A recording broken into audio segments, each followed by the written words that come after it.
It was the sort of afternoon that seemed to belong entirely to an English summer. The lawns of the vicarage stretched out in gentle slopes, the roses blazed crimson against the brick walls, and the air was sweet with lavender drifting in from the borders. Mrs. Clement, bustling here and there in her wide straw hat, had arranged the garden party with all the energy of a general commanding troops. There were trestle tables draped in lace cloths, plates stacked high with sandwiches, and a particularly fine Victoria sponge that everyone said must have come from her own oven, though in truth it was the contribution of the obliging village baker. The purpose of the gathering was, officially, to raise money for the church roof fund, which had developed a most uncooperative leak. But in practice, it was a social occasion, and half the village had turned out to sip tea, nibble cakes, and exchange the latest morsels of gossip. The air was filled with the polite hum of conversation, punctuated by the occasional laughter, that rose too high and too sharp to be entirely genuine. Miss Jane Marple sat a little apart beneath the shade of a pear tree, her hands moving steadily over a pair of knitting needles. To the casual eye she might have looked absorbed only in her wool, but her pale eyes missed nothing. She observed the tilt of a hat, the press of lips, the small frown that betrayed irritation, the laugh that was a fraction too eager. It was all to her as revealing as the pattern of stitches in her knitting. The figure at the centre of attention was, of course, Mrs. Euphemia Blackwell, though no one in St. Mary Mead ever spoke her name without adding in lowered tones, the widow. Euphemia had been widowed not once, not twice, but 6 times, and the village, being what it was, could not possibly refrain from keeping count. She had buried 6 husbands with admirable composure, and now at the age of 55, she was on the brink of marrying a 7th. She made a striking figure that afternoon in lilac silk, a colour she always insisted was appropriate for one who has known grief yet retains hope. A large feathered hat shaded her plump rouged cheeks. She was laughing now loudly and a little too freely as Mrs. Clement steered her toward the largest group of guests. "My dear Mrs. Blackwell," Mrs. Clement said in a voice meant to carry, "you will soon have more experience of marriage than the rest of us combined. What an example you set." There was a ripple of laughter. Some faces smiled politely, others exchanged quick, sidelong glances. Miss Marple, quietly clicking her needles, permitted herself the faintest of smiles. She had lived long enough to know that admiration was often edged with malice, and no woman with 6 dead husbands could expect to escape that particular truth. Euphemia, however, basked in the attention. "Yes, indeed," she said with a flutter of her handkerchief. "It is not every woman who has known both the joys and sorrows of matrimony quite so fully. But I am confident this time. Oh, yes. Harold is a dear soul, and he appreciates the domestic arts." "Domestic arts?" asked Mrs. Price Ridley with her usual tartness. "Why, cooking, of course," Euphemia declared with a smile that was meant to be charming, but came across as self-satisfied. "A man may be lured by a pretty face, but it is a proper supper that wins his heart. My dear Harold says he adores my roast. For our wedding supper, I shall cook it myself." There were polite exclamations of admiration, though behind them lurked something else, something between unease and dark amusement. After all, several of Euphemia's former husbands had been known to praise her cooking too, right up until the day of their unexpected deaths. Miss Marple's eyes remained lowered, but her mind lingered on the remark. A widow with 6 graves. Behind her, who insisted on cooking her own wedding supper, was, in its way, a curious boast. Human nature, she thought, was a most peculiar thing. The church bell tolled 5, and the company began to drift toward the tables once more. It was then that the spell of peaceful routine broke. A young footman, pale and breathless, hurried across the lawn. His livery was slightly disheveled, his hair damp with sweat, and when he reached Euphemia, he bent close and whispered something into her ear. The effect was immediate. Euphemia gave a great, shuddering gasp, her hand flying to her chest. Her feathered hat tilted precariously as she swayed. Then, in a voice shrill enough to carry across the lawn, she cried, "Harold is dead." The words fell like a stone into a still pond. Conversation ceased. Cups rattled upon saucers. Somewhere in the branches above, a pigeon startled into flight. With a clatter of wings. "Dead?" exclaimed Mrs. Clement, turning quite pale. But good heavens, when? In the library, the footman stammered. Not half an hour ago. Mr. Harold Blackwell, he was found collapsed by the fire. The guests erupted into anxious chatter. Some declared it must be a seizure, others spoke of weak hearts, still others muttered darkly of poison. Mrs. Price Ridley was first to lean toward her neighbor and whisper, not nearly softly enough, 7 husbands, one must begin to wonder. Euphemia burst into theatrical sobs, burying her face in her handkerchief. Her plump shoulders shook with apparent grief, though Miss Marple, watching closely, observed that her eyes remained dry. It was grief performed rather than felt, a tableau, rehearsed too many times before. The gathering broke into disarray. Mrs. Clement hurried to comfort Euphemia, while Inspector Craddock, summoned hastily from Much Benham, was expected to arrive within the hour. Meanwhile, gossip spread as swiftly as a summer storm. Miss Marple rose slowly, folding her knitting with care. Her expression was mild, almost serene, yet her eyes glittered with that quiet intelligence which so many underestimated. She had seen such scenes before, grief that rang false, tragedies that unfolded with too much convenience, and villagers too eager to speculate while the truth lay quietly waiting to be noticed. She paused to look at Euphemia Blackwell, now surrounded by sympathetic hands and murmured reassurances. There was something about the widow's collapse, something about the way she had declared Harold's death, that spoke not of shock but of readiness.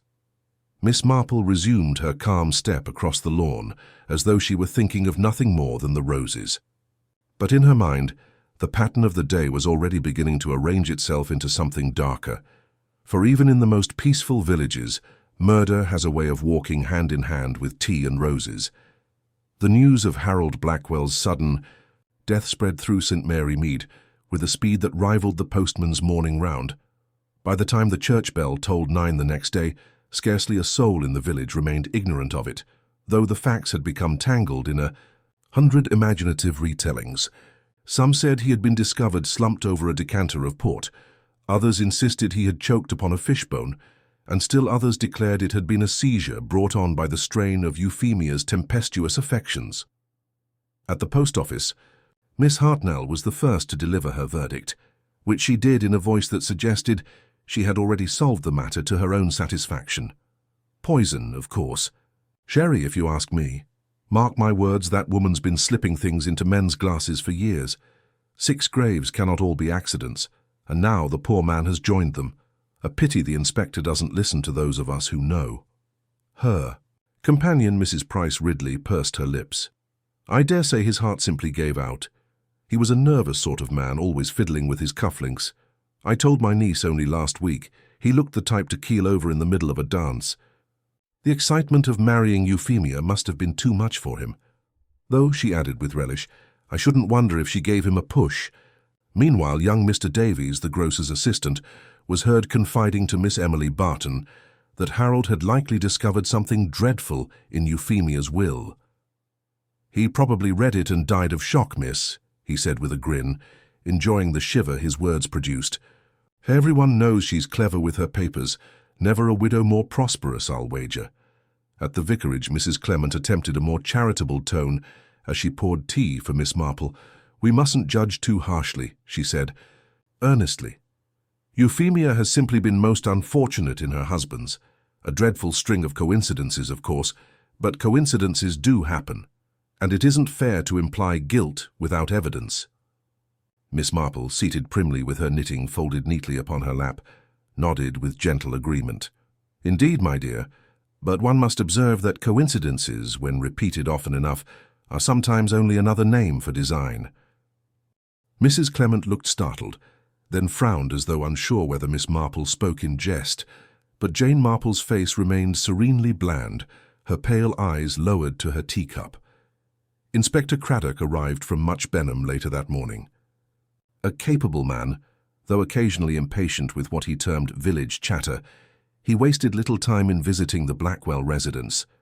To the assembled crowd of onlookers at the gate, he remarked briskly, most likely a weak heart. Natural causes pending further examination. Still, given Mrs. Blackwell's history, we must not discount other possibilities. The crowd, far from reassured, leaned eagerly toward the darker possibility. After all, what was the use of a death in St. Mary Mead if it could not provide a week's worth of delicious speculation? Inside the Blackwell house, Euphemia played the tragic role to perfection.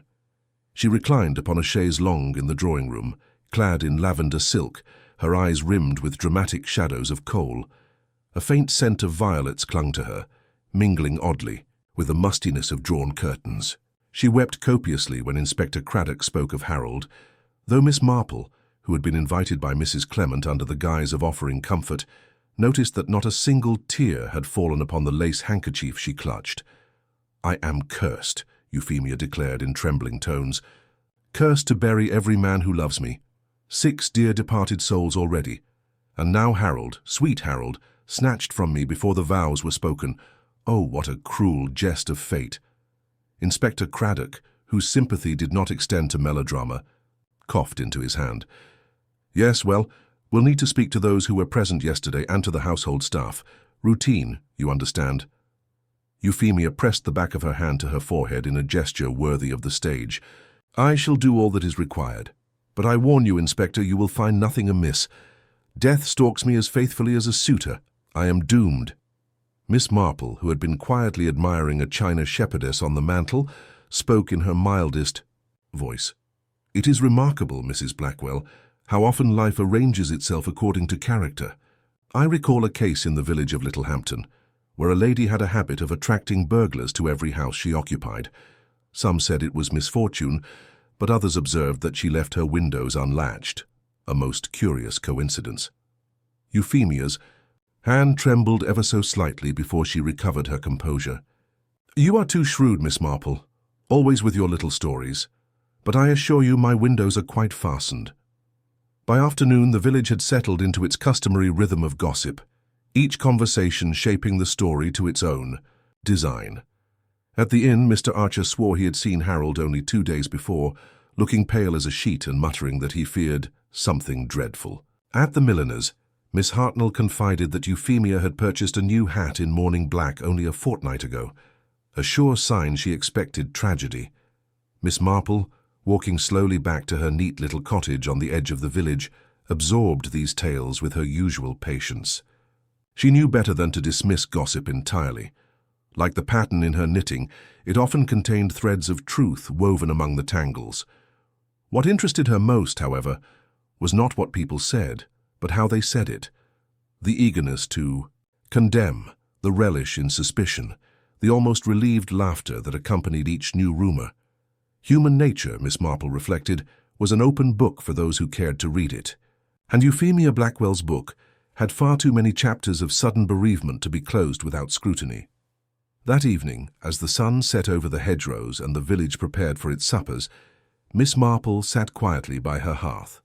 Her knitting needles clicked steadily, but her thoughts moved far more swiftly than her wool. She considered Harold's glass of sherry, the dramatic timing of Euphemia's announcement, and the curious fact that Euphemia had spoken with such eagerness of cooking her own wedding supper.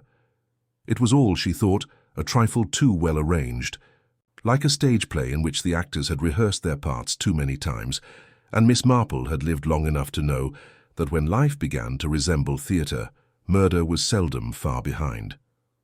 Inspector Craddock began his inquiries the next morning, arriving at the Blackwell residence with the brisk air of a man who believed in clear questions and straightforward answers. The house was draped in mourning already, with velvet curtains drawn and a silence that was too deliberate to be natural.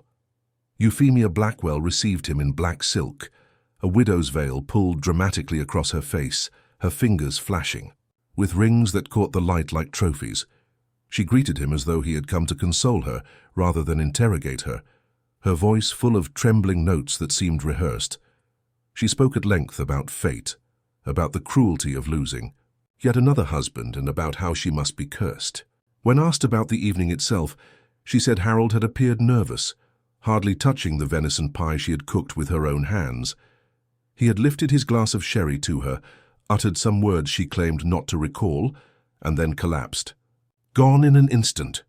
Her performance of grief was impeccable, but it was grief for her own misfortune, not for the man who lay dead.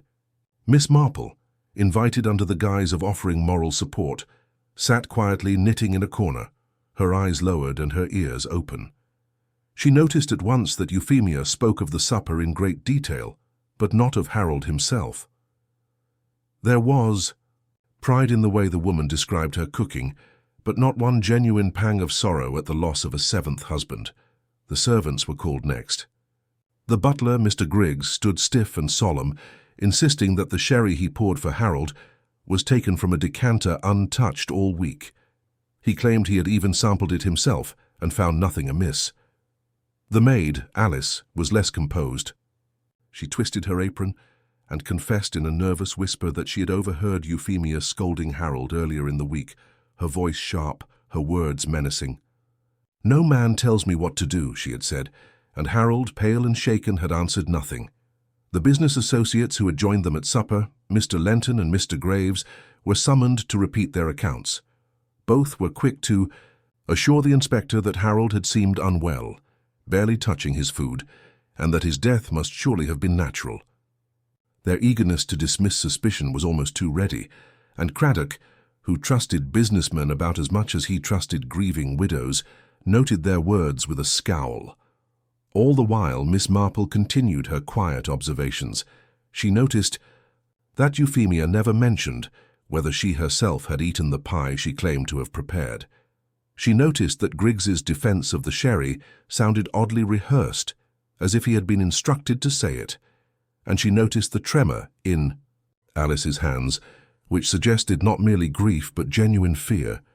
Most striking of all was the way Euphemia seemed to relish the word curse, wearing it like a badge of notoriety rather than a chain of sorrow.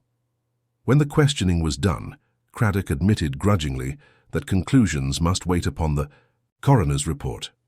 Miss Marple, folding her knitting, murmured that in her experience, when so many funerals arose under the same roof, it was rarely the roof itself that was unlucky. Craddock pressed her for an opinion, but she only smiled and said she did not accuse, merely observed a pattern. The coroner's report arrived 2 days later. Harold Blackwell had not died of a weak heart, nor from shock or fright, but of digitalis poisoning, the deadly extract of foxglove. The village erupted with fresh gossip. Some said they had seen Euphemia tending her flower beds where foxgloves grew in profusion, their tall purple spires nodding innocently in the breeze. Others whispered that she had been gathering herbs beneath the hedgerows. Euphemia herself responded with dramatic indignation, insisting she was a victim of foul play. Someone jealous of her, someone malicious, must have tampered with Harold's glass to ruin her. Inspector Craddock, unmoved, pressed her again. She admitted she had prepared the meal with her own hands, but protested her innocence, declaring that she was a woman of domestic talents, not a murderess. Miss Marple, with her gentle air, leaned forward and asked in her soft voice whether she had cooked for all her husbands.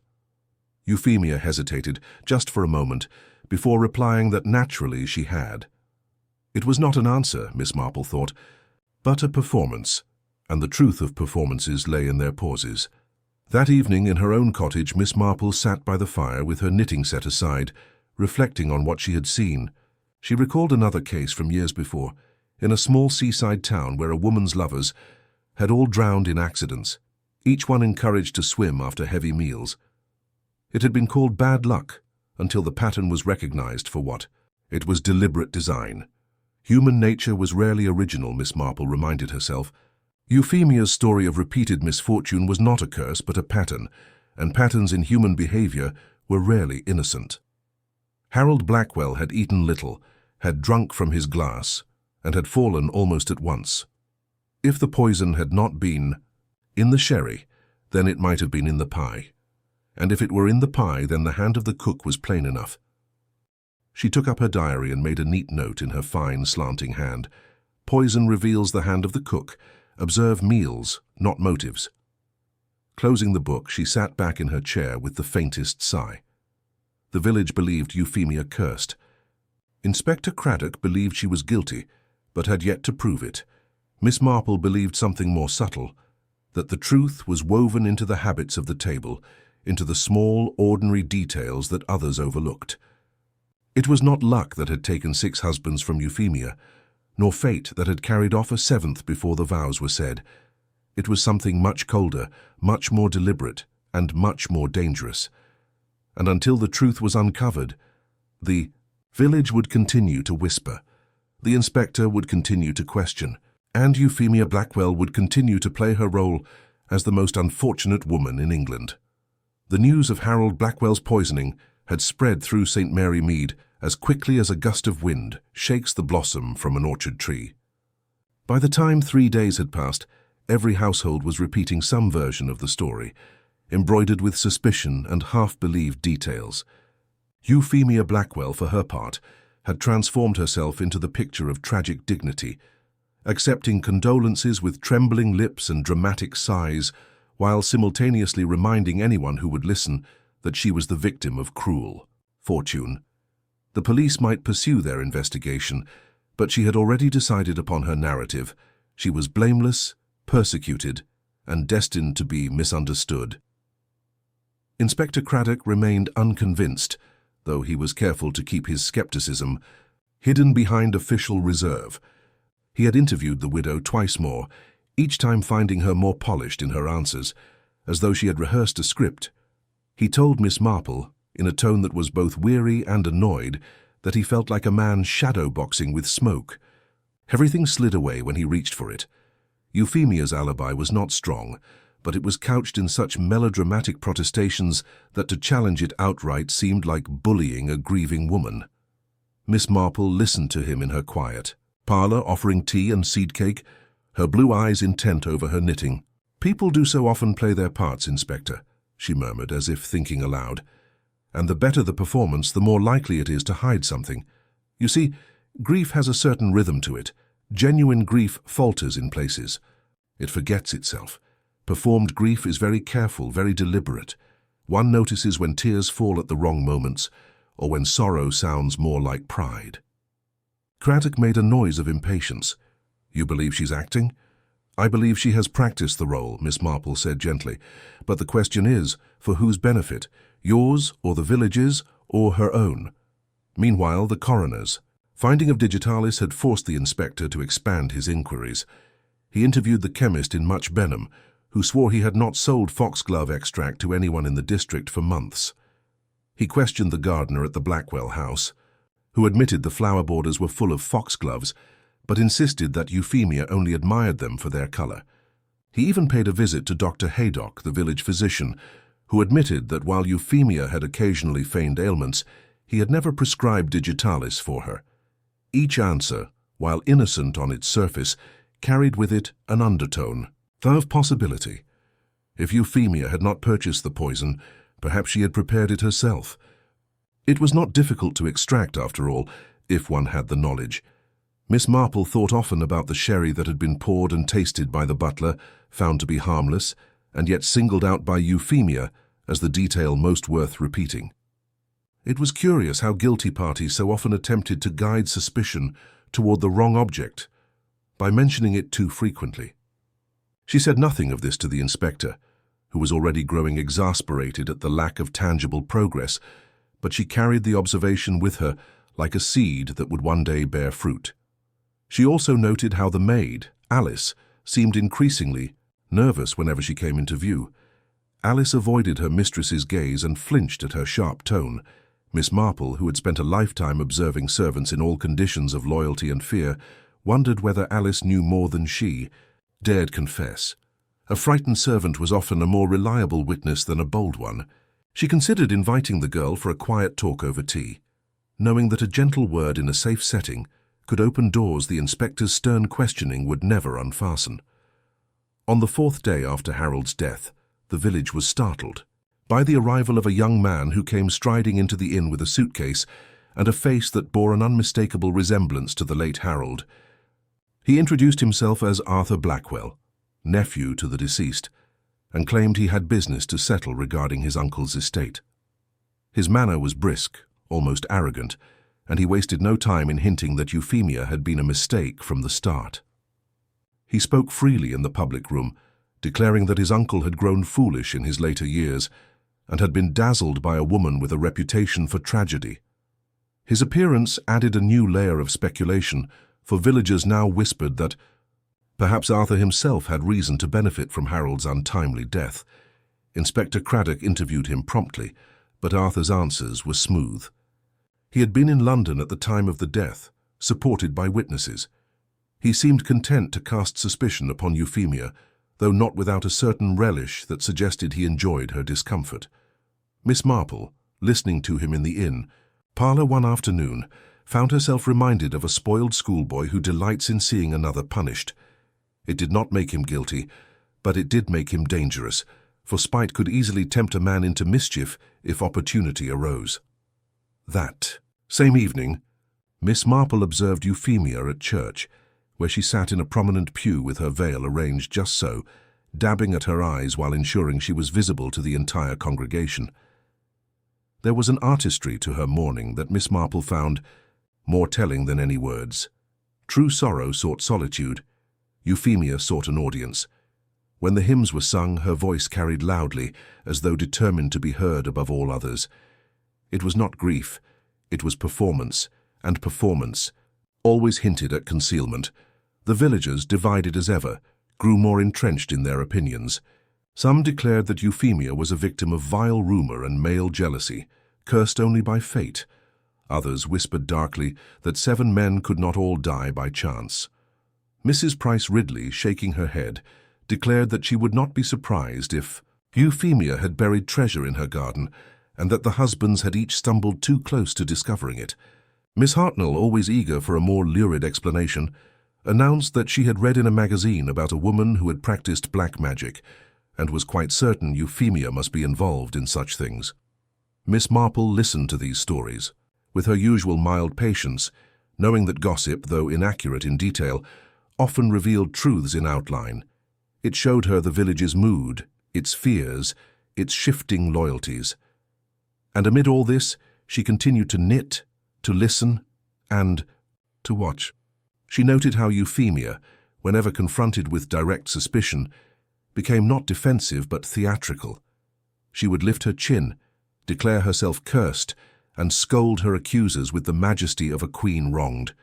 It was not the language of innocence. It was the language of control, as though she believed that by seizing the narrative she might shape the truth itself. Late one evening, Miss Marple sat by her window and considered the case as she might a tangled skein of wool. The threads were knotted, but already some patterns emerged. A meal prepared by Euphemia, a man dead of poison, a widow too ready with her speeches, a servant too nervous to speak plainly, and a nephew whose hostility seemed almost as strong as his alibi. Craddock looked for evidence, but Miss Marple looked for behaviour. And behaviour, she reminded herself, rarely lied for long. She resolved that her next step must be to speak gently with Alice, for frightened servants often saw things their masters believed invisible. And she wondered, too, if Euphemia's hands, so laden with rings, might have revealed in their movements some small but fatal clue when she had spoken of Harold's Last Supper. The evening air was still and heavy, scented with the last roses of summer. The village lay in silence, but Miss Marple knew that silence could be deceiving. Beneath its surface, passions stirred, secrets waited, and truth bided its time. And if she was not mistaken, the widow's performance would soon falter, and in that falter, the shadow of murder would reveal itself. The turn in the investigation came almost by accident, and Inspector Craddock was only too ready to embrace it as a breakthrough. It began with the discovery of a small packet hidden in the servants' quarters at the Blackwell house. The packet contained dried leaves and stems, wrapped in brown paper, and when examined by the police surgeon, they were confirmed to be foxglove. It was Alice, the maid, who had been found in possession of them, though her protests rang out the moment the inspector confronted her. She claimed she had never seen the packet before, that it had been planted among her belongings to incriminate her. But Craddock, weary of Euphemia's theatrics and desperate for something concrete, seized upon the find as proof. A servant, with access to the kitchen, foxglove hidden in her quarters, and a nervous manner, what could be more suspicious? Euphemia herself seemed astonished when told. She played the scene beautifully, declaring in tones of righteous indignation that she had been betrayed by her own household, that her kindness had been repaid with treachery. Her eyes filled with tears, and she took Alice's denial as a personal affront. "How dare she," Euphemia cried, "accuse me of such a thing when I have kept her clothed and fed? Clearly she sought to profit from my sorrow. Perhaps she thought Harold's death would secure her silence forever. Wicked girl." Alice could do little but weep and insist she was innocent. The villagers, divided before, now leaned heavily against the maid. After all, Euphemia had been elevated by tragedy, while Alice had only fear and trembling to show for herself. Inspector Craddock, though not entirely convinced, felt compelled by the logic of the find. Servants had poisoned masters before. There were precedents enough. He began drafting his report with the possibility of Alice's arrest, and the village settled into a sense of uneasy certainty.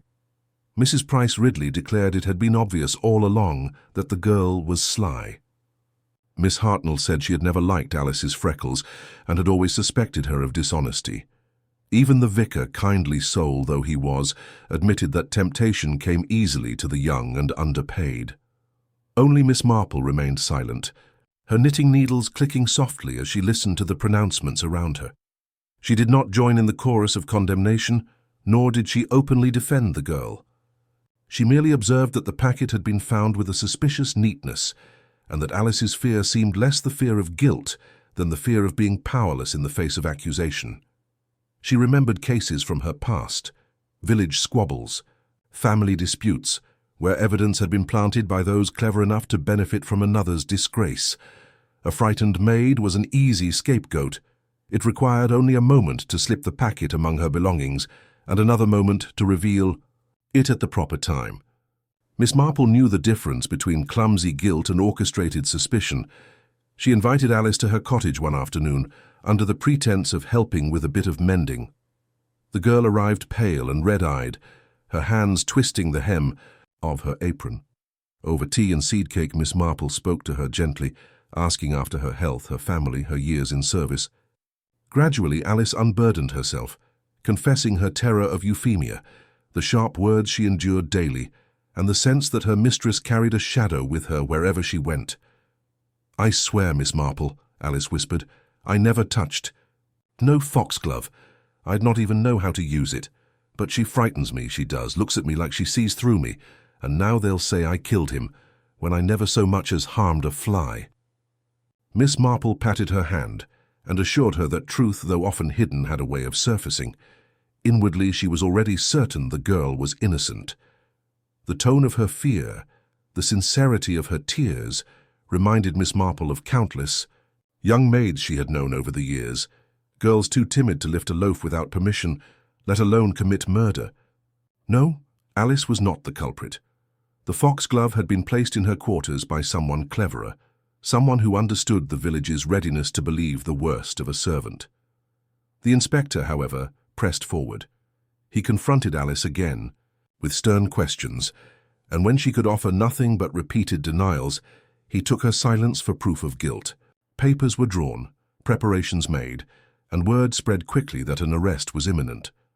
Euphemia, draped in black lace, received visitors with the magnanimity of a woman vindicated at last. She accepted their sympathy while lamenting her own cruel fate, speaking as though she were both martyr and heroine. Her triumph was subtle but unmistakable, and yet Miss Marple watched her closely. She noticed how Euphemia avoided looking at Alice directly, as though unwilling to meet the eyes of the scapegoat. She noticed, too, the faint smile that flickered across her lips when villagers muttered that the maid would soon be taken away. It was not the smile of relief, it was the smile of satisfaction. Euphemia enjoyed her role, not only as the wronged woman, but as the woman whose enemies fell away one by one. The day before Alice was to be formally charged, Miss Marple called upon Inspector Craddock. She found him in his office surrounded by papers, rubbing his brow with weariness. She asked quietly whether he was certain of the girl's guilt. He admitted he was not. "But what can I do, Miss Marple? We have the evidence. We have motive enough, resentment, perhaps even theft. She's the only one who could have slipped poison into the food." Miss Marple shook her head gently. "Oh no, Inspector, not the only one. There are always others, if one looks past the obvious. It is very convenient, is it not, that the foxglove should appear in the very place most likely to condemn her? Too convenient, I should say. Craddock groaned. You think Euphemia planted it? I think she plays her part too well, Miss Marple replied softly. I have often noticed in my small way that guilty people are rarely silent.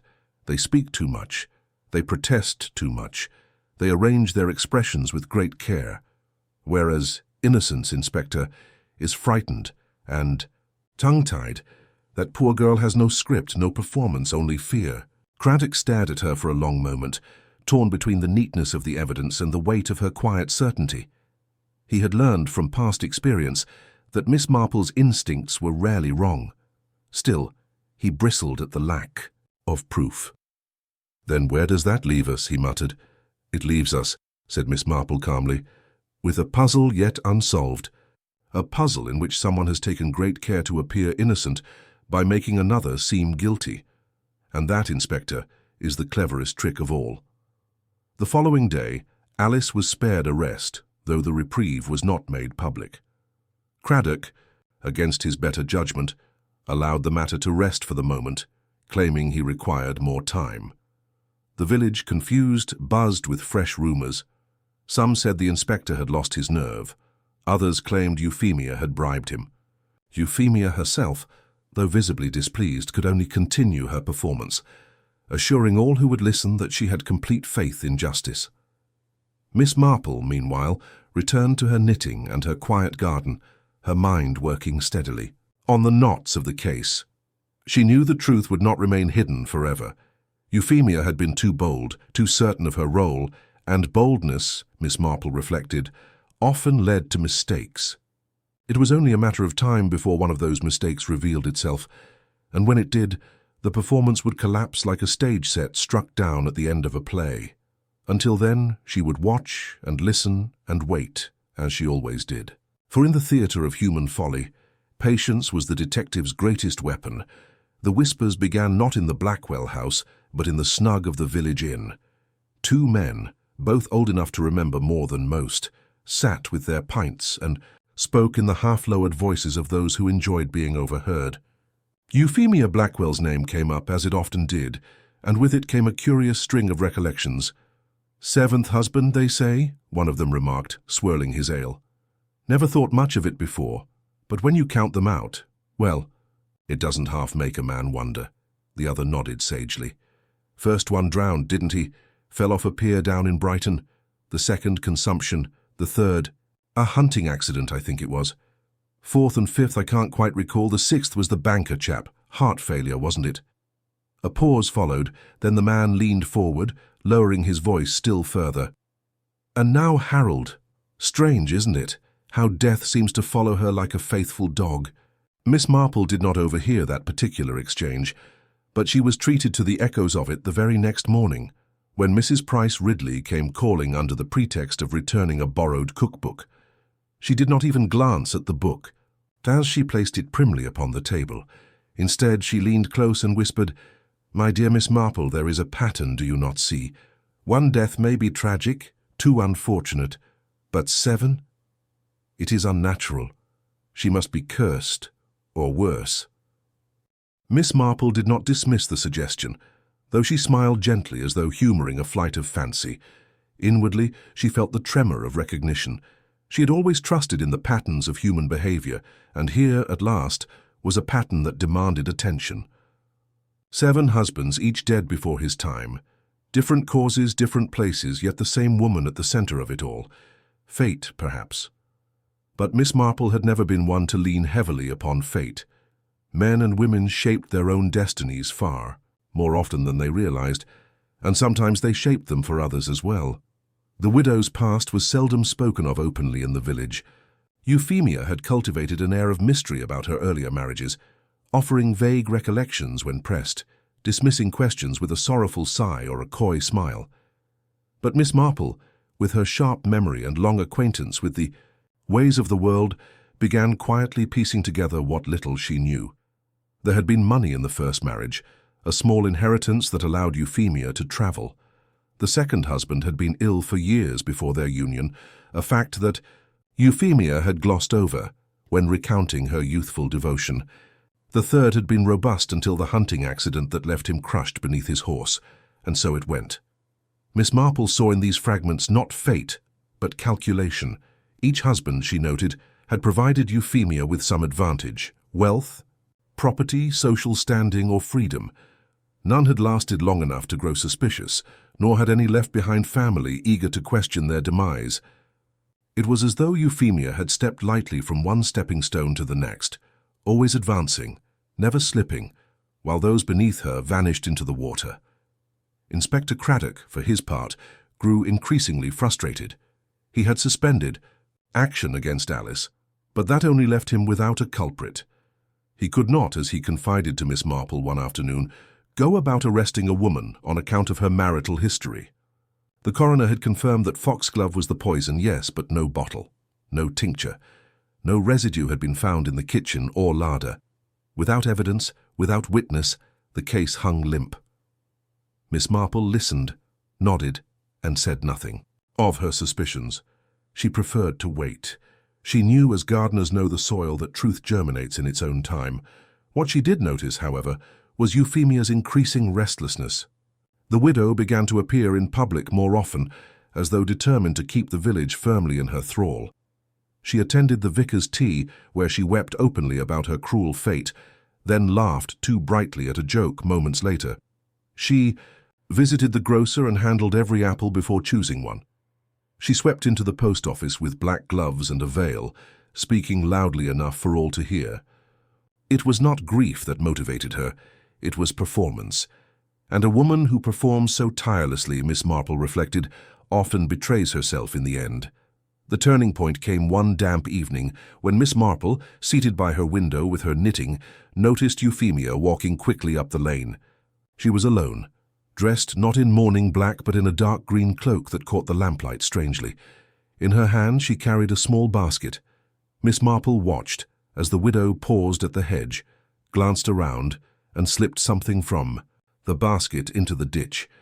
It was too dark to see what, but the gesture was furtive, deliberate. Miss Marple's needles stilled in her lap. It was the sort of moment she had trained herself never to overlook.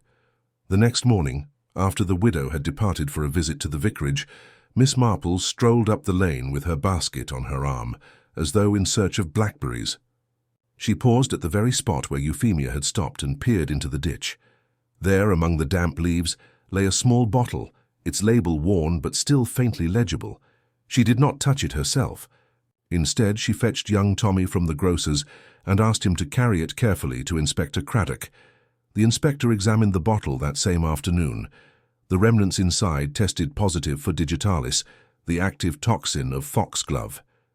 It was the first tangible piece of evidence to emerge, though its chain of custody was far from ideal. Craddock, though uneasy, admitted to Miss Marple that the discovery smelled of Euphemia. And yet, as always, she had her explanations ready. When confronted, she laughed lightly, declaring that the bottle must have belonged to Harold. "He was always taking tonics, poor dear," she said, eyes bright with false innocence. "I dare say he threw it away himself. You know how careless men can be." But Miss Marple saw something else in Euphemia's performance that day. A flicker of irritation, quickly smoothed into charm. It was not the irritation of a falsely accused woman. It was the irritation of a player whose stagecraft had been disrupted. Miss Marple noted it, stored it away, and continued her knitting. That evening, as she sat alone, Miss Marple allowed herself a moment of reflection. She thought of other women she had known, widows who lived quietly on their pensions, wives who buried husbands with genuine sorrow. Euphemia was not like them. She was not content to live quietly. She thrived on drama, on spectacle, on being the center of every conversation. 7 husbands had died, each one leaving her richer, freer, more formidable. And now Harold. Was it possible, Miss Marple wondered, that she had grown careless at last? That in pursuing her familiar pattern, once more, she had left a thread hanging loose, waiting to be tugged? If so, Miss Marple intended to be the one to tug it, for she had learned long ago that human beings were never truly original in their sins. They repeated themselves over and over until someone at last noticed the rhythm. Euphemia's rhythm was death, and Miss Marple had begun to hear the beat. The reprieve for Alice should have steadied the village, but instead it unsettled it more. When suspicion does not settle upon one head, it drifts restlessly until it finds another, and in St. Mary Mead there was no shortage of tongues eager to direct it. Euphemia Blackwell, far from retreating into mourning, began to haunt the lanes and shops of the village with renewed vigor. Always in black lace, always with her veil half lifted, she told her tale in 100 variations, how cruelly she had been bereaved, how narrowly she had escaped poisoning herself, how her household was infested with treachery. Each version grew richer in detail, like an actress improving a part with each performance. It was during one such performance at the grocer's that the second incident occurred. Euphemia was selecting apples, turning them over in her hands, when suddenly she gave a sharp cry and dropped one to the floor. "My fingers," she exclaimed dramatically. "They tingle, they burn. I've been poisoned again. The grocer's—" Boy looked alarmed. Mrs. Price Ridley, who had been standing nearby, nearly dropped her basket of tea biscuits. Euphemia pressed her handkerchief to her lips, declared she felt faint, and allowed herself to be carried to a chair. Within minutes, half the high street knew the widow had suffered another attempt on her life. The doctor, called in haste, could find no trace of harm. Her pulse was steady, her skin unblemished. He suggested, gently, that perhaps the apple had been sprayed with something disagreeable in storage. Euphemia dismissed him with a tragic sigh. "You may trust your science, Dr. Leonard, but I trust what I feel. Someone seeks my life." Miss Marple, who had observed the scene from the far end of the shop, knitted quietly on her way home and said nothing. But inwardly she reflected that Euphemia's hand had looked perfectly normal when she held it aloft, and that the widow had seized the moment just as Mrs. Price Ridley bent down to examine the apples. A clever dramatist always chooses the largest audience. By the next morning the story had doubled in size. Euphemia had been poisoned through her very skin, the gossip declared, and if not for her fortitude, she might have perished on the grocer's floor. Alice, already shrinking from the suspicion of the first supposed attempt, was once again the village scapegoat. Several people swore they had seen her loitering near the shop earlier, though no two accounts agreed on the time. Inspector Craddock, weary of Euphemia's theatrics yet bound to investigate, sent for Alice again. The girl, white-faced and trembling, insisted she had never been near the apples. She burst into tears, declaring she wished to leave the village forever. Craddock sighed and dismissed her, but the pressure mounted. The villagers wanted a culprit, and Alice was convenient. That evening Miss Marple invited Inspector Craddock to her cottage for tea. She poured with her usual gentleness, offered seed cake, and listened while he spoke in exasperation. "It is like chasing shadows, Miss Marple. First the tea, now the apples. Each time there is no proof, no substance. If Euphemia is not in earnest, then she is the greatest actress in England, and if she is in earnest, then we have a poisoner more cunning than I've ever known." Miss Marple sipped her tea thoughtfully. "People who like to be admired, Inspector, do not always choose the most respectable means of achieving. Yet I have noticed, in my small way, that there are those who will fall ill merely to secure attention, and others who will imagine injuries in order to be pitied. It is not unusual. But when such a person also has a history, 7 husbands, for instance, one must look more carefully. Human nature, you know, does not change so very much." Craddock rubbed his brow. "You believe she's staging these incidents? I think it possible. Indeed, I think it very likely. It provides her with 2 advantages: sympathy from those who might doubt her, and further suspicion cast upon that poor girl, Alice. It is most convenient. Too convenient, perhaps." Miss Marple's pale blue eyes rested on her knitting, but her mind moved far beyond it. She thought of Euphemia's theatrical feint in the shop, her dramatic flourish at the grocer's. The woman was weaving a tapestry, and each thread was designed to entangle someone else. But all performances, Miss Marple knew, contain a flaw, an overlooked detail that rings false to the careful observer. The next day, Euphemia invited several ladies to luncheon at her house. Miss Marple, to her surprise, received an invitation as well. She accepted with quiet interest. The widow greeted her guests in a gown of purple silk, her veil lifted just enough to show her artful pallor. The table was set with gleaming silver and fine china, the food plentiful. Euphemia played hostess with exaggerated sweetness, pressing second helpings upon her guests, recounting stories of Harold with mournful eyes. It was not until dessert that the performance took its final turn. Euphemia lifted a spoonful of custard, tasted it and gave a piercing cry. "Bitter! Poisoned!" She dropped the spoon, clutched at her throat, and collapsed against her chair. The room erupted in confusion. One of the ladies shrieked. Another pushed her own dish away with trembling hands. Miss Marple alone continued eating calmly, spooning the custard with delicate precision. It tasted of nothing more sinister than eggs and sugar. Dr. Leonard was summoned once more. He found Euphemia reviving rapidly under the attention of her guests, her cheeks flushed, her pulse perfectly sound.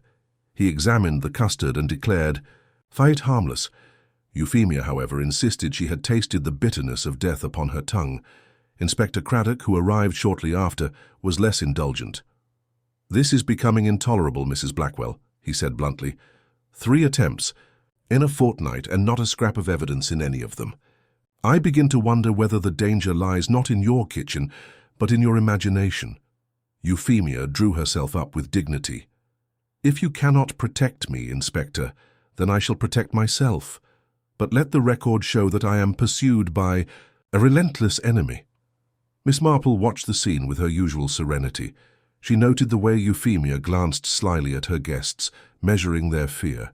She saw the flicker of irritation cross the widow's face when Miss Marple alone ate her custard without hesitation. It was a fleeting expression, quickly masked, but it told her all she needed to know. Euphemia had not intended Miss Marple to resist the performance. She had not counted upon someone quietly puncturing the drama with a calm spoonful of custard. That evening, Miss Marple sat alone in her cottage, knitting in the soft lamplight. She reviewed what she had seen: a woman who built her life upon performance, who thrived upon suspicion and sympathy, who had buried 7 husbands without ever shedding a convincing tear. Now, Euphemia turned her skills upon the village itself, weaving a story in which she was both victim and survivor. But performances, Miss Marple reflected, were exhausting things. They required ever greater flourishes, ever larger audiences. And eventually, even the cleverest actress must stumble over her lines. The trick, Miss Marple told herself, was to be watching closely when she did. The luncheon had unsettled even the most steadfast of Euphemia's supporters. Though she told the story afterward with tears and trembling hands, there was a faint discord in her notes. Mrs. Price Ridley, though still inclined to be sympathetic, confessed to Miss Hartnell in the post office that she couldn't help noticing how very quickly Euphemia had recovered from her ordeal. Miss Hartnell, who prided herself on her forthrightness, went further. "If she was poisoned," she declared, "then I'm the Queen of Sheba." Gossip, that most unerring of village barometers, had begun to turn. Euphemia, of course, sensed it at once. Like an actress whose audience no longer applauds at the right moments, she grew restless. Her stories became more elaborate, her tones more indignant.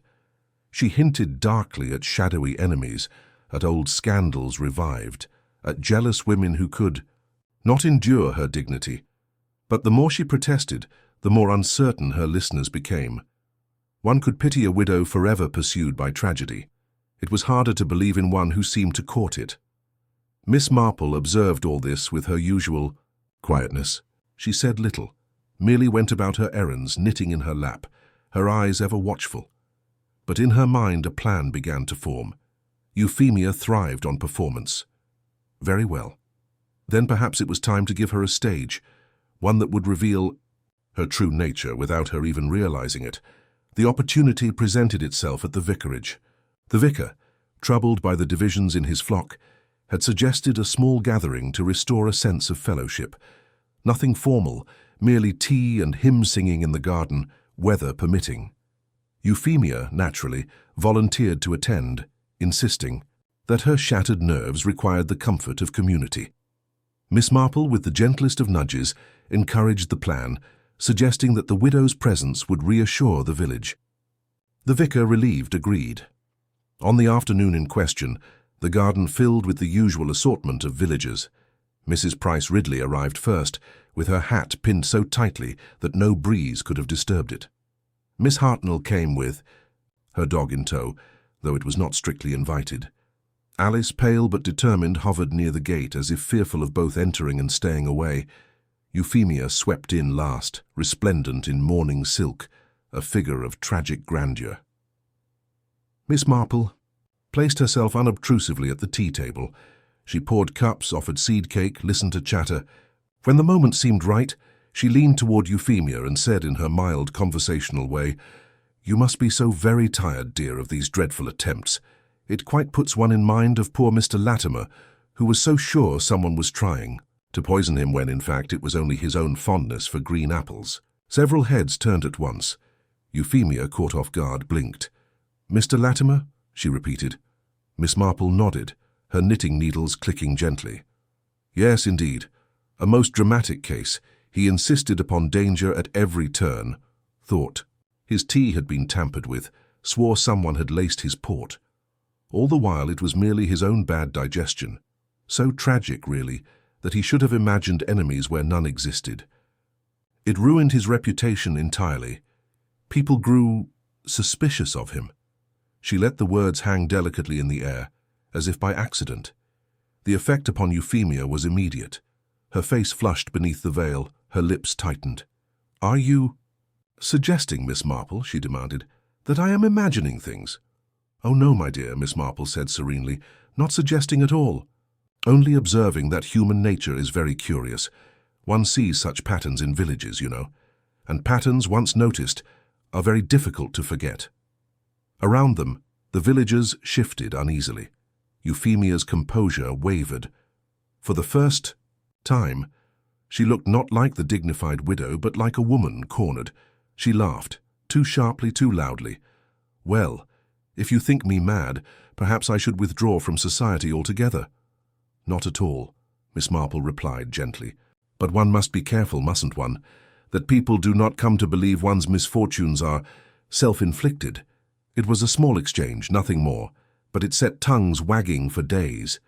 Euphemia, furious, tried to reassert her role, but doubt had crept in. People began to look at her differently. When she passed in the street, whispers followed. When she entered the grocer's, the boy no longer sprang to attention but watched her warily. Even Mrs. Price Ridley, once her staunchest defender, admitted privately that there was something not quite right about the whole business. Inspector Craddock, who had attended the vicar's gathering at Miss Marple's invitation, later confessed himself astonished. "You managed to rattle her without accusing her of a thing," he said. "Oh, I would never accuse," Miss Marple answered mildly. "That is the inspector's duty. But sometimes one may place a mirror in a person's hand and let them see themselves. It is surprising how often they flinch." Still, Euphemia was not one to yield easily. If the village began to doubt her innocence, she would find new ways to command the stage. And so she did. That very week she appeared at church in widow's weeds more extravagant than ever, carrying a black-bound prayer book and weeping loudly through the hymns. She called at the vicarage 3 times, speaking of her loneliness. She invited the ladies of the parish to tea and insisted they accompany her for safety, for she feared to be alone. Miss Marple accepted one such invitation. She watched closely as Euphemia poured the tea, noting the way her hands lingered on the cups, the way her eyes flickered to see who drank and who did not. The widow was performing again, and every gesture was calculated. Miss Marple's needles clicked, her expression mild, but inwardly she felt the net drawing tighter. Euphemia was clever, yes, but cleverness always betrayed itself in the end. That night, alone in her cottage, Miss Marple considered the puzzle. She thought of 7 husbands, each dead. She thought of Alice, frightened and blameless. She thought of the villagers, so eager to believe in curses and villains. And she thought of Euphemia, forever on her stage, forever delivering her lines. The widow had grown careless. She had repeated her patterns too often, woven her dramas too tightly. It was only a matter of time before she tripped over her own script. And when she did, Miss Marple intended to be there, quiet, knitting, apparently, inattentive, ready to catch the truth as it slipped from her lips. The shift in village sentiment was now unmistakable. Once Euphemia Blackwell had been admired, if not exactly loved, for her elegance, her tragic history, and her indomitable poise. But now the admiration had soured. People nodded politely in the lane, but no longer stopped for conversation. Invitations dwindled. Even Mrs. Price Ridley, who had defended her so stoutly, found herself faltering under the weight of whispered doubts. Euphemia, never one to yield without a struggle, began to grow desperate. She appeared in public more often, dressed to perfection, determined to command attention. She spoke in louder tones, told stories of her grief more elaborately, but the effect was not what she intended. Instead of inspiring sympathy, it seemed to confirm suspicions. Her life had become a stage play, and the audience no longer believed in the performance. Miss Marple, sitting quietly with her knitting, watched this gradual unraveling. She had by now fitted together many pieces of the puzzle. Euphemia's pattern was clear to her: the repeated performances of grief, the rehearsed indignation, the subtle manipulation of public opinion. But there remained one final test. For if Euphemia was indeed guilty, she would reveal it not in her words, but in her reactions when faced with the unexpected. Human nature, Miss Marple always said, was the truest evidence of all. The opportunity came sooner than expected. Inspector Craddock, weary of speculation and frustrated by lack of proof, suggested one final interview with Euphemia. If she's innocent, she will withstand the questioning. If not, well, perhaps we'll see a crack in the armor. Miss Marple proposed a small adjustment. Perhaps, she said gently, we might arrange matters so that Mrs. Blackwell feels she is in control. People like Euphemia, you know, often betray themselves when they believe they have the upper hand. And so a plan was formed. Euphemia was invited to tea at the vicarage, ostensibly to discuss a charitable bequest Harold had once mentioned. She arrived, of course, in full mourning attire, her veil lowered, her gloves immaculate. She greeted the vicar with gracious sorrow, spoke piously of her late husband's wishes, and accepted a cup of tea with trembling hands. It was then that Miss Marple, sitting unobtrusively in the corner with her knitting, spoke in her gentle, meandering way. "Such a pity," she murmured, "that Harold's nephew could not be here. He was so very fond of his uncle.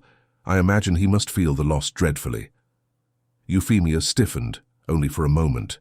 But Miss Marple did not miss. "A nephew," she repeated, her tone sharper than she intended. "Oh yes," Miss Marple said innocently, her needles clicking. "A very nice young man, quite devoted, I thought. He was seen about the village just before Harold's unfortunate collapse. It was odd that he left so suddenly. People do notice such things, you know." The widow recovered quickly. She laughed, too, brightly. "Oh, that boy, hardly worth mentioning.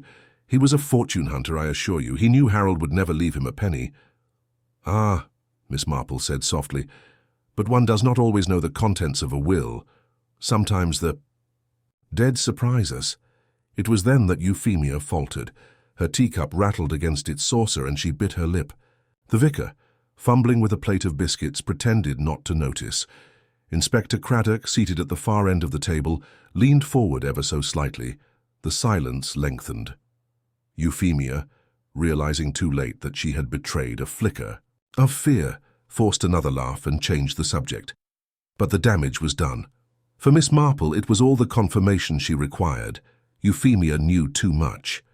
Her certainty that Harold's nephew had been disinherited could only come from intimate knowledge she could not have possessed unless she had seen the will or influenced it before Harold's death. That evening, as Euphemia swept out of the vicarage in her silks and mourning veil, Miss Marple remained behind with Inspector Craddock. "You see, Inspector," she said mildly, "the lady has played her part too often. She is accustomed to her audience believing her, but the trick is rather spoiled once one has seen it before. She overreached herself. She betrayed that she knows the contents of a will not yet made public. That is not accident, it is foreknowledge, and foreknowledge in such a case is very incriminating." Craddock rubbed his chin. "You believe she poisoned him, then?" Miss Marple's needles clicked steadily. I believe she prepared the stage, yes. Poison is her weapon, as it so often is in such cases. Not the dramatic poisons of fiction, but the quiet, cumulative kind. Something slipped into a glass, unnoticed, producing symptoms that could be mistaken for heart failure. Harold Blackwell never stood a chance, and neither, I think, did any of the 6 who came before him. The inspector frowned. But how can we prove it? Without evidence. Evidence, Miss Marple interrupted gently, is often a matter of perception. One cannot always prove the facts, but one can reveal the truth. And truth, Inspector, has a curious way of making itself undeniable. Craddock regarded her with a mixture of admiration and exasperation.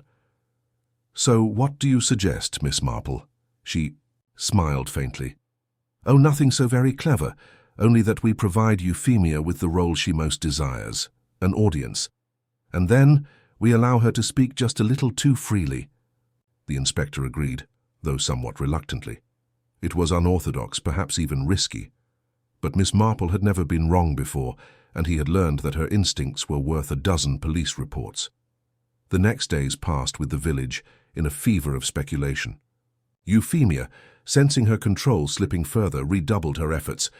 She staged scenes of grief in the churchyard, burst into tears at the grocer's, and told anyone who would listen that she was being persecuted. But behind the scenes, Miss Marple and the inspector were preparing the final act. It would take place at the vicarage once more, with a gathering of villagers under the pretense of discussing a memorial for Harold. Euphemia naturally would attend. She could not resist such an occasion. One more stage, one more audience to win back. And there Miss Marple intended to watch her closely, to pose one final, gentle question that Euphemia could not answer without betraying herself.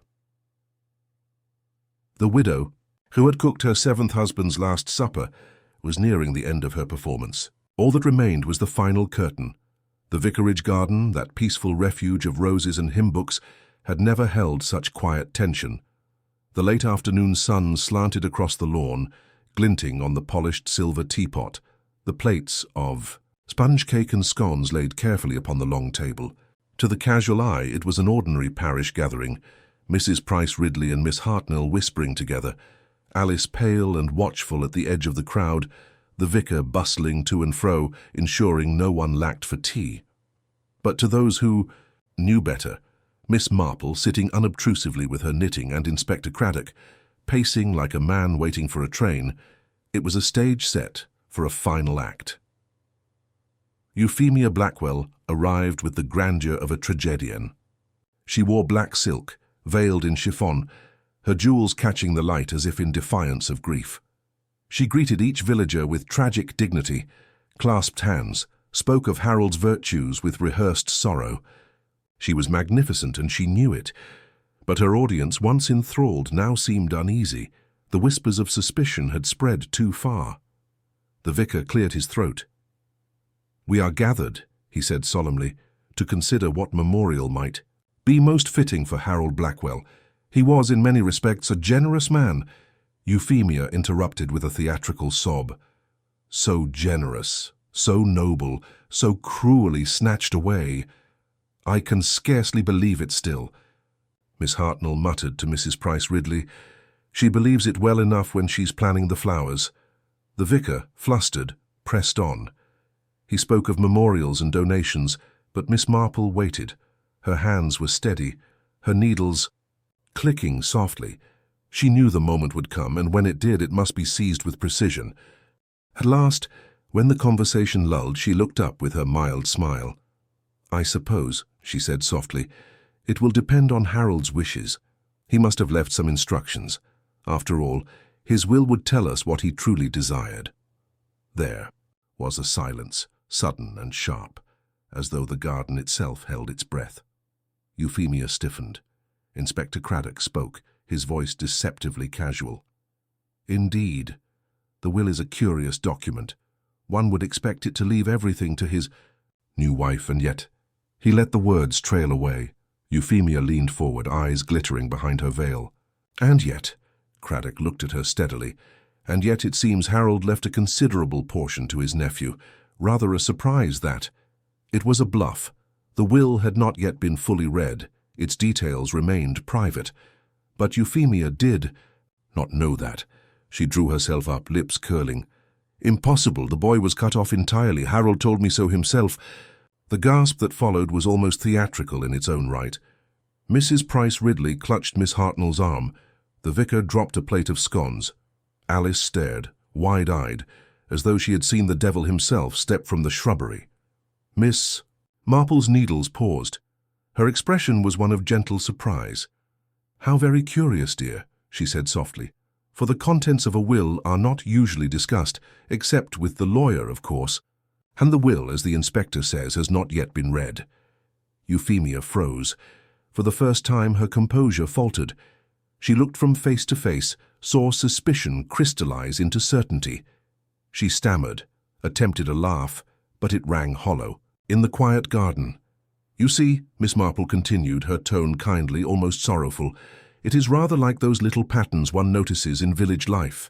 A woman so very often widowed, so very ready with her stories of grief, so very sure of details she ought not to know. It puts one in mind of those unfortunate cases where the lady's hand is perhaps a trifle too eager in preparing the evening glass. One cannot help but wonder, you see, if poor Harold's supper was not so very different from the 6 before him." There was a murmur among the villagers, like the rustling of leaves in a sudden wind. Euphemia's eyes flashed. "Are you accusing me, Miss Marple?" she demanded, her voice sharp with fury. Miss Marple's gaze was steady, her tone as gentle as ever. "Oh no, my dear, I accuse no one, I merely observe. But perhaps you will explain how you came to know the contents of Harold's will before anyone else had seen it." Euphemia faltered. She opened her mouth, closed it again. The silence pressed down like a weight. Inspector Craddock stepped forward, his voice firm now, no longer casual. "Mrs. Blackwell, I think we had better continue this conversation in private. You will accompany me, please." It was not yet a formal arrest, but the look on Euphemia's face told the story. Her performance was over. The mask had slipped, and beneath it lay not the grieving widow but the calculating woman who had outlived 7 men. She rose, trembling with rage, and allowed herself to be led away. The villagers watched in silence, a silence that said more than any words could. When they were gone, the garden seemed suddenly lighter, as though a storm had passed. Mrs. Price Ridley exhaled loudly. "Well," she said, "I always said there was something odd about her." Miss Hartnell sniffed. "I knew it from the first. 7 husbands. No woman needs that many." The vicar shook his head sadly. "We must remember," he said, "that she is still a soul in need of prayer." But Miss Marple, folding her knitting neatly into her bag, spoke only once more. "It is a curious thing, human nature. One may perform grief 1,000 times, but it is very difficult to perform innocence. That, I fear, cannot be rehearsed."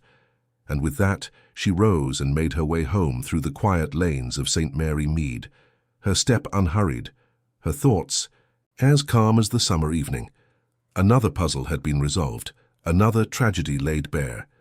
The widow who cooked her 7th husband's last supper would cook no more.